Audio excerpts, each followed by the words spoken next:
Holes. By Sachar. Chapter 5. There were 6 large gray tents, and each one had a black letter on it: A, B, C, D, E, or F. The first 5 tents were for the campers. The counselors slept in F. Stanley was assigned to D tent. Mr. Podansky was his counselor. "My name is easy to remember," said Mr. Podansky as he shook hands with Stanley just outside the tent. 3 easy words: pen, dance, key. Mr. Sir returned to the office. Mr. Podansky was younger than Mr. Sir, and not nearly as scary-looking. The top of his head was shaved so close it was almost bald, but his face was covered in a thick curly black beard. His nose was badly sunburned. "Mr. Sir isn't really so bad," said Mr. Podansky. "He's just been in a bad mood ever since he quit smoking. The person you've got to worry about is the warden. There's really only one rule at Camp Green Lake: don't upset the warden." Stanley nodded, as if he understood. "I want you to know, Stanley, that I respect you," Mr. Podansky said. "I understand you've made some bad mistakes in your life. Otherwise you wouldn't be here. But everyone makes mistakes. You may have done some bad things, but that doesn't mean you're a bad kid." Stanley nodded. It seemed pointless to try and tell his counselor that he was innocent. He figured that everyone probably said that. He didn't want Mr. Podansky to think he had a bad attitude. "I'm going to help you turn your life around," said his counselor. "But you're going to have to help, too. Can I count on your help?" "Yes, sir," Stanley said. Mr. Podansky said, "Good," and patted Stanley on the back. 2 boys, each carrying a shovel, were coming across the compound. Mr. Podansky called to them. "Rex. Alan. I want you to come say hello to Stanley. He's the newest member of our team."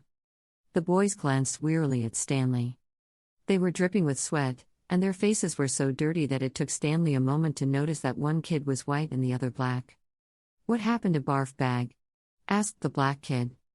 "Lewis is still in the hospital," said Mr. Podansky. "He won't be returning." He told the boys to come shake Stanley's hand and introduce themselves, like gentlemen. "Hi," the white kid grunted. "That's Alan," said Mr. Podansky. "My name's not Alan," the boy said. "It's Squid. And that's X-Ray." "Hey," said X-Ray. He smiled and shook Stanley's hand. He wore glasses, but they were so dirty that Stanley wondered how he could see out of them. Mr. Podansky told Alan to go to the rec hall and bring the other boys to meet Stanley. Then he led him inside the tent. There were 7 cots, each one less than 2 feet from the one next to it. "Which was Lewis's cot?" Mr. Podansky asked. "Barf Bag slept here," said X-Ray, kicking at one of the beds. "All right, Stanley, that'll be yours," said Mr. Podansky. Stanley looked at the cot and nodded. He wasn't particularly thrilled about sleeping in the same cot that had been used by somebody named Barf Bag. 7 crates were stacked in 2 piles at one side of the tent. The open end of the crates faced outward. Stanley put his backpack, change of clothes, and towel in what used to be Barf Bag's crate. It was at the bottom of the stack that had 3 in it. Squid returned with 4 other boys. The first 3 were introduced by Mr. Podansky as Jose, Theodore, and Ricky. They called themselves Magnet, Armpit, and Zigzag. "They all have nicknames," explained Mr. Podansky. "However, I prefer to use the names their parents gave them. The names that society will recognize them by when they return to become useful and hard-working members of society." "It ain't just a nickname," X-Ray told Mr. Podansky. He tapped the rim of his glasses. "I can see inside you, Mom. You've got a big fat heart." The last boy either didn't have a real name or else he didn't have a nickname. Both Mr. Podansky and X-Ray called him Zero. "You know why his name's Zero?" asked Mr. Podansky. "Because there's nothing inside his head." He smiled and playfully shook Zero's shoulder. Zero said nothing. "And that's Mom," a boy said.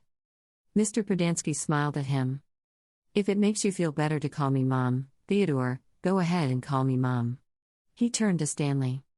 "If you have questions, Theodore will help you." "You got that, Theodore. I'm depending on you." Theodore spit a thin line of saliva between his teeth, causing some of the other boys to complain about the need to keep their homes sanitary. "You were all new here once," said Mr. Podansky, "and you all know what it feels like. I'm counting on every one of you to help Stanley." Stanley looked at the ground. Mr. Podansky left the tent, and soon the other boys began to file out as well, taking their towels and change of clothes with them.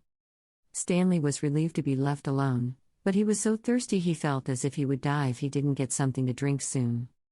"Hey, Theodore," he said, going after him. "Do you know where I can fill my canteen?" Theodore whirled and grabbed Stanley by his collar. "My name's not the Odore," he said. "It's Armpit." He threw Stanley to the ground. Stanley stared up at him, terrified. "There's a water spigot on the wall of the shower stall." "Thanks." "Armpit," said Stanley. As he watched the boy turn and walk away, he couldn't for the life of him figure out why anyone would want to be called Armpit. In a way, it made him feel a little better about having to sleep in a cot that had been used by somebody named Barf Bag. Maybe it was a term of respect.